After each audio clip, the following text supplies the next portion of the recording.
This story isn't just about a boxing match. It's about a system that the world sees as the greatest stage of justice, yet sometimes that very stage gives birth to the greatest injustice. And what happened in 1988 wasn't just a decision, it became one of the biggest stains in Olympic history. Today, I'm taking you back to that night known as the 1988 Summer Olympics. But in the world of boxing, it was given another name: the robbery.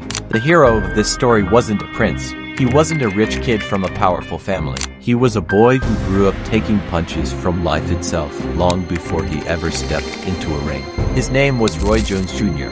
For Roy, boxing was never just a sport. Boxing was his escape, his path, his future. Because when you grow up in a place where survival is tested every single day, you don't throw punches only inside the ring, you throw punches at life itself. From a young age, he learned discipline. He learned how to ignore pain. He learned how to fall and rise again. And when he reached the Olympic level, people said one thing with certainty: in a clean fight, no one could beat this boy. His speed was faster than the eye, his defense was solid like a wall, and his confidence was so uncheckable that inside the ring, he looked like a storm waiting to explode.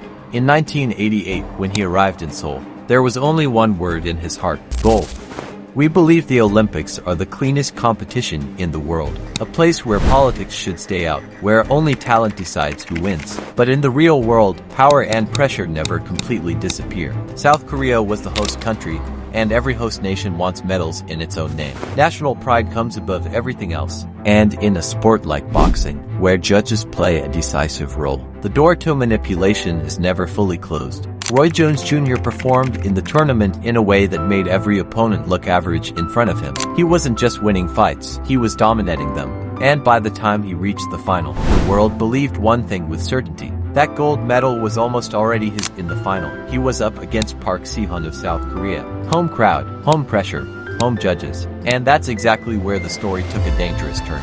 The bell rang, and from the very first round, everyone could see the difference in levels. The level Roy was fighting at, and the level his opponent was struggling to survive on. Roy Jones Jr.'s punches were landing clean, sharp, clear scoring shots, again and again. Meanwhile, Park Si-hun looked mostly defensive, trying to hold on rather than take control. By the end of the fight, even the statistics spoke the truth. Roy had landed more than 80 clean punches. Park had landed around 30. This wasn't a close fight. This was one-sided domination. The commentators' faces said everything. Even the crowd understood who truly deserved the gold medal. Roy raised his hands. He believed years of sacrifice had finally paid off. His dream was complete. But then, the judges submitted their scorecards. An announcement echoed through the arena: winner by decision, Park Si-hun. The silence that fell over the stadium in that moment wasn't just shock. It was pure disbelief. People couldn't understand whether what they had seen was wrong, or what they had heard. The strangest part of all, Park Si-hun himself wasn't celebrating. His face looked confused, empty. Later, he would openly admit the truth, that he did not deserve that victory. And Roy Jones Jr. stood there in silence, tears in his eyes, no screaming, no drama.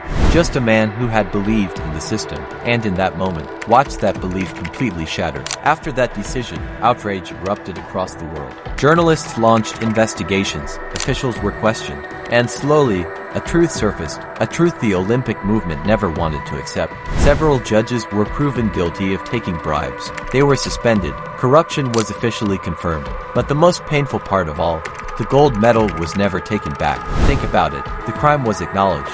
The judges were punished, yet the man whose right was stolen never received true justice at that moment. Later, the International Olympic Committee awarded Roy Jones Jr. a symbolic gold medal, but the podium never returned. The national anthem never played for him, and that moment, the moment every athlete dreams of since childhood, was lost forever. People say a medal was taken away, but in reality, much more than a medal was stolen. His trust was stolen. His Olympic dream was stolen. That once-in-a-lifetime moment, the moment that can never be repeated, was stolen. Roy Jones Jr. refused to let that heartbreak become his weakness. He stepped into professional boxing, went on to win multiple world titles, and the world eventually recognized him as one of the most talented boxers of his era. But the wound of 1988 never fully healed. Because some things can't be replaced with money. Some things can't be healed by awards given later. And some moments in life are given only once. The question still remains today. We see the Olympics as a symbol of fairness. But 1988 taught us a hard truth. No system is perfect, humans are flawed, and when power and pressure step in, sometimes the truth is the one that loses. Yet with time, one thing has become clear. History recognizes Roy Jones Jr. as the true champion of that fight. People don't remember who stood on the podium that night, they remember who was robbed. A gold medal can be stolen. A scorecard can be manipulated. Judges can be bought. But the truth can neither be bought, nor can it be silenced. And that night in 1988 still reminds the world of one powerful reality. Sometimes, the greatest fight isn't inside the ring. It's against the system itself.